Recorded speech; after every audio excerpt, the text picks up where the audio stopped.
नमस्कार दोस्तों, स्वागत है आपका आपके अपने YouTube चैनल जीएस जीनियस में। जैसा कि आप स्क्रीन पर देख रहे हैं, the Punjab police caused a diplomatic tension between India and Nepal.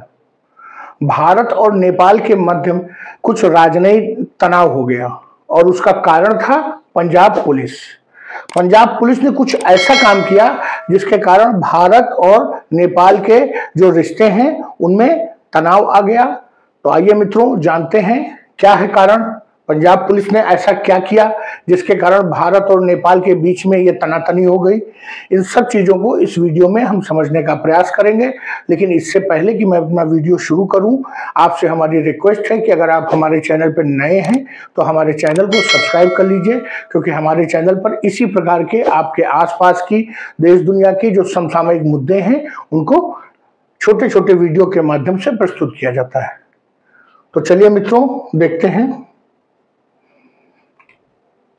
मामला यह है कि पंजाब पुलिस के कुछ अधिकारी, लगभग आधा दर्जन अर्थात 6 अधिकारी, इन्होंने एक ऑपरेशन जो है नेपाल में किया। एक जो है अपराधी को पकड़ने के लिए ये लोग नेपाल गए और वहां पर कुछ ऐसा हो गया जिसके कारण भारत और नेपाल के रिश्ते जो है उनमें कुछ तनातनी आ गई। उसके बाद जो भारत में गृह मंत्रालय है, मिनिस्ट्री ऑफ होम अफेयर्स, उन्होंने सभी राज्यों के और सभी केंद्र शासित जो प्रदेश हैं उनके जो चीफ सेक्रेटरी हैं, जो उनके जो मुख्य सचिव हैं राज्यों के, और जो पुलिस के हेड्स हैं अर्थात जो पुलिस महकमे के जो प्रमुख हैं अलग अलग राज्यों में, डीजीपी हैं, उन सभी लोगों को एक पत्र लिखा और कहा कि जब भी आप किसी विदेशी जो है धरती पर अर्थात किसी विदेश में अगर आप कोई ऑपरेशन करेंगे, कोई भी अपनी एक्ट करेंगे, कोई भी अपनी इन्वेस्टिगेशन करेंगे, तो आप हर हाल में भारत सरकार से इसकी परमिशन लेंगे। ये लेटर भारत सरकार के गृह मंत्रालय ने सभी अपने जो राज्य हैं उनके जो मुख्य सचिव हैं और जो पुलिस महकमे के जो प्रमुख हैं अलग अलग राज्यों में, उन सभी के लिए ये पत्र जारी किया।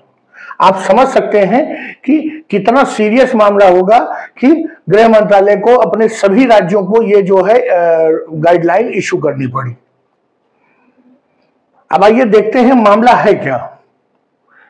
फरवरी के आखिरी सप्ताह में, मामला ये फरवरी का है और जिसका फरवरी के आखिरी सप्ताह में पंजाब पुलिस की एक टीम, जिसमें कि करीब 6 जो है कांस्टेबल और दरोगा और अधिकारी सब मिला करके 6 लोग थे, और वो जो ये जो 6 लोग थे, ये एंटी गैंगस्टर टास्क फोर्स बनी हुई है पंजाब में।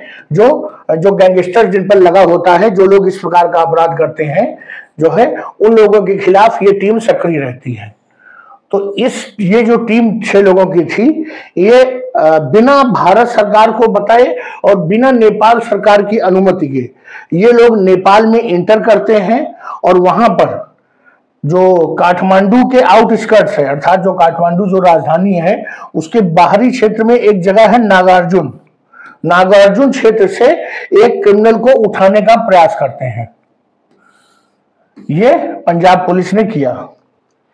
बहुत बड़ी बात नहीं है, कई बार जो राज्य सरकारें हैं वो इस प्रकार की घटनाएं करती हैं, दूसरे राज्य में इंटर करती हैं और वहां के राज्य जो पुलिस है उसको बताए बिना अपने ऑपरेशंस को कैरी आउट करके निकल जाती हैं।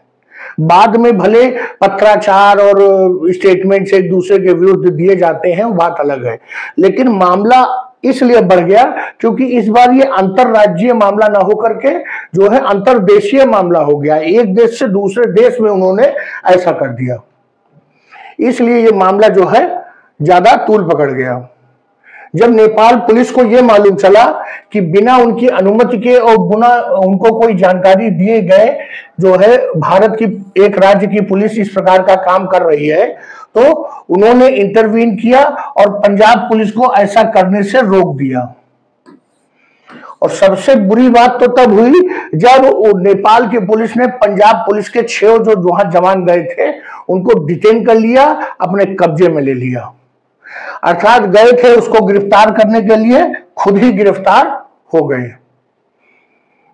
जब ये बात नेपाल में ऊपर अधिकारियों को मालूम चली तो फिर बात यहाँ दिल्ली तक पहुंची। दिल्ली में जो मिनिस्ट्री ऑफ एक्सटर्नल अफेयर्स थे उन्होंने अपने काउंटर पार्ट्स मतलब जो वहां का जो विदेश मंत्रालय से है उनसे बात किया और दोबारा ऐसा नहीं होगा ये कह करके मामले को पूरी तरह से रिजॉल्व कर लिया गया और मामला सुलझ गया। उसके बाद ही जो पंजाब पुलिस के ये जो 6 अधिकारी कर्मचारी गए थे, सिपाही गए थे, उसके बाद ही इनको नेपाल छोड़ने दिया गया। जब दिल्ली से आश्वासन मिल गया कि अब दोबारा इस प्रकार की कोई घटना नहीं होगी। आप समझ सकते हैं कि पूरे देश को इसके कारण एक शर्मिंदगी को जो है महसूस किया पूरे देश ने। जो रिपोर्टर्स हैं उनका कहना है कि पंजाब पुलिस ने जो जब अपना ऑपरेशन शुरू किया था तो ना तो भारत के जो है किसी अधिकारी को केंद्र सरकार को बताया था, ना नेपाल के अथॉरिटीज को बताया था। यही सब कारण है कि भारत के जो अधिकारी हैं जो दिल्ली में बैठे हुए हैं उनको शर्मिंदा होना पड़ा और उनको जो है एक प्रकार से नेपाल के आगे झुकना पड़ा। अब जब ये मैटर हो गया और सुलझ भी गया काफी हद तक, तो भारत और नेपाल दोनों सरकारों ने कोशिश किया कि इस मैटर को रफा दफा कर दिया जाए, कहीं कोई जानने न पाए। क्योंकि जितना शर्मिंदगी भारत के लिए थी उतनी ही नेपाल के लिए थी। नेपाल के लिए शर्मिंदगी इसलिए थी कि नेपाल में कोई दूसरे देश की पुलिस घुसती है, अपना काम करती है, अपराधी को सर्च कर लेती है, उसको पकड़ लेती है, तब तक वो कुछ नहीं कर पाते हैं। ये बहुत ही शर्मिंदगी की बात है नेपाल के लिए भी। और भारत के लिए तो शर्मिंदगी ये है कि बाद में उनकी पुलिस के 6 जवानों को दूसरे देश में पकड़ लिया गया जो अपनी ऑफिशियल ड्यूटी पे थे। तो दोनों सरकारों ने कोशिश किया कि इसको मीडिया से छुपा लिया जाए, क्योंकि दोनों लोगों की जो है इसमें किरकिरी हो रही थी। इसके अतिरिक्त नेपाल पुलिस को भी भारत की समय समय पर जरूरत पड़ती रहती है। वे राज्य जो उसकी सीमा से सटे हुए हैं, चाहे भूटान, चाहे वो बिहार हो, उत्तर प्रदेश हो, उत्तराखंड हो, इन सभी क्षेत्रों में अक्सर जो है नेपाल से अपराधी भाग करके भारत आ जाते हैं और फिर नेपाल पुलिस इन राज्यों की पुलिस की मदद से ही उन अपराधियों को वापस ले जा पाती है। तो दोनों जगहों की पुलिस एक दूसरे का सहयोग करती रहती है और आगे भविष्य में इस प्रकार की एक दूसरे की जरूरतें और एक दूसरे की सहायता होती रहे, इसके लिए जरूरी था कि इस मामले को ज्यादा तूल न दिया जाए। भारत भी आधिकारिक रूप से अनाधिकारिक रूप से नेपाल की जो अथॉरिटीज हैं उनकी मदद लेती रहती है। इसलिए दोनों देशों ने मैटर को छुपाने का प्रयास किया, लेकिन भारत में जो कुछ मीडिया एजेंसीज थी उनको इसकी भनक लग गई। उन्होंने जब नेपाल मिनिस्ट्री, होम मिनिस्ट्री अर्थात जो नेपाल का गृह मंत्रालय है, उनसे जब इसके बारे में पूछा गया तो उन्होंने ऐसी किसी भी जानकारी होने से मना कर दिया गया। जब पंजाब पुलिस से इसके बारे में जानने का प्रयास किया गया तो पंजाब पुलिस ने कहा कि कोई ऑपरेशन नहीं किया गया था, बस पंजाब पुलिस के जवान वहां पर इंफॉर्मेशन इकट्ठा करने के लिए नेपाल में गए थे, बाकी सब कुछ अफवाह है। और यही इसी प्रकार का कुछ अनजाना रवैया दिल्ली में बैठी केंद्र सरकार के अधिकारियों ने भी दिया कि ऐसी कोई घटना, ऐसी कोई विवाद, ऐसा कोई तनातनी नहीं हुई थी। लेकिन उसके बाद जो हुआ उससे यह कंफर्म हो जाता है कि कुछ न कुछ तो हुआ था। हुआ क्या कि फिर 19 मार्च 2025 को, घटना फरवरी के आखिरी सप्ताह की है और चीजों को सुलझते सुलझते फरवरी बीत गया। उसके 19 दिन के बाद जो मिनिस्ट्री ऑफ होम अफेयर्स है, भारत सरकार का जो गृह मंत्रालय है जिसके प्रमुख हमारे अमित शाह जी हैं, उन्होंने सभी जो राज्यों के जो मुख्य सचिव हैं और जो पुलिस महकमे के प्रमुख हैं उनको एक लेटर लिखा। लेटर में लिखा गया कि इस प्रकार का काम आप दोबारा नहीं करेंगे और अगर आपको ये करना है इस तरह की कोई ऑपरेशन तो पहले आप भारत सरकार को बताएंगे। भारत सरकार जो नेपाली अथॉरिटीज हैं उनसे संपर्क करेगी, उनका सहयोग लेगी, उसके बाद ही आप इस प्रकार के काम में आगे बढ़ेंगे और दोबारा भविष्य में इस प्रकार की घटना न होने पाए। भारत सरकार का यह कहना है कि जो भारत सरकार की विभिन्न एजेंसीज हैं, चाहे सीबीआई हो, चाहे आईबी हो या जो स्टेट पुलिस है, उसने नेपाल सरकार के और नेपाल के जो अधिकारियों के सहयोग से कई इस प्रकार के जो सीक्रेट ऑपरेशंस हैं उनको पूरा किया है। और अगर इस प्रकार की घटनाएं बार बार होंगी तो दोनों देशों के जो विभिन्न एजेंसीज हैं, जो पुलिस संगठन हैं, उनके बीच में जो भरोसा है वो टूट जाएगा। भारत सरकार ने याद दिलाया कि जो इंडियन मुजाहिदीन नाम का आतंकी संगठन था उसका प्रमुख था यासीन भटकल, और जो गुड़गांव में किडनी रैकेट पकड़ा गया था कुछ साल पहले, जिसमें एक डॉक्टर साहब अपने घर के बेसमेंट में फटाफट किडनी बदल देते थे लोगों की, वो डॉक्टर अमित कुमार।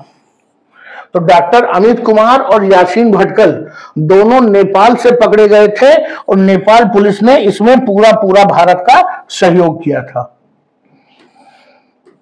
तो उनका कहना है कि जब इतने बड़े मामलों में नेपाल पुलिस सहयोग करती है तो बिना नेपाल पुलिस को बताए, उसको कॉन्फिडेंस में लिए बिना इस प्रकार की घटना अंजाम देने की कोई जरूरत नहीं है। मित्रों, ये तो हो गया ऑफिशियल स्टेटमेंट सरकार का।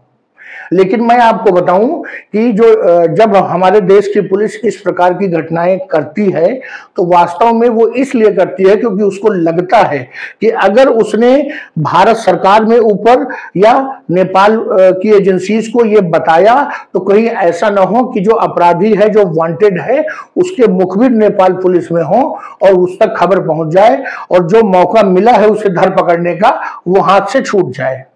दूसरी बात, ये जो घटनाएं भारत सरकार ने भटकल वाली और अमित कुमार वाली बताई है, उन घटनाओं को घटे 10 साल से अधिक बीत चुका है और तब से परिस्थितियां बहुत बदल गई हैं। नेपाल में बार बार एंटी इंडिया सेंटिमेंट्स जागते हैं।